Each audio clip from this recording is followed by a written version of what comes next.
Here are the March 4 updates from WellView 365, powered by Fresh News.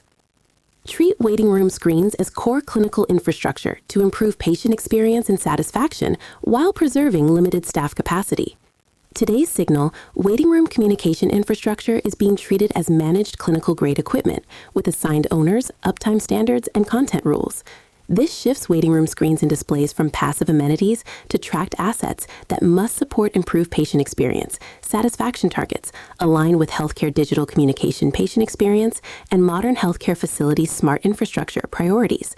Budget and score pressure is pulling these systems into the same scrutiny as other clinical support tools. Why it matters? Here are 4 takeaways. First, content decision makers for waiting room systems are becoming identifiable stakeholders you can target and outreach. Second, vendors that can speak to uptime, governance, and scorecard impact are more likely to make it into active projects. Third, existing customers are under pressure to standardize locations, opening multi-site expansion conversations. Fourth, renewal and upgrade cycles are being tied to experience metrics, giving you a clearer entry point to discuss value. How it works in practice.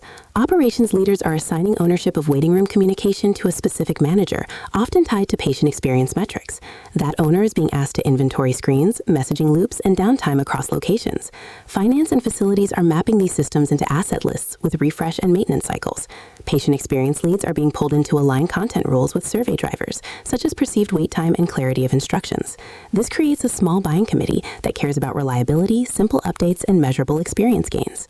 One practical adjustment, update your next outreach email to call out managed clinical communication infrastructure and offer a quick review of how their waiting room systems are owned, measured, and maintained, positioning the conversation around helping the operational owner hit patient experience score targets. What to do next? Here are 4 takeaways.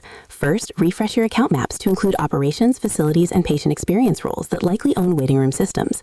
Second, revise outbound emails and call talk tracks to focus on ownership clarity, uptime, and survey score alignment for waiting room communication. Third, build a simple discovery checklist around inventory, ownership, uptime, and update process for in-facility screens. Fourth, prioritize existing customers with multiple locations for expansion calls framed around standardizing managed communication infrastructure. You are listening to WellView 365, News and Insights. Read more at wellview365.com.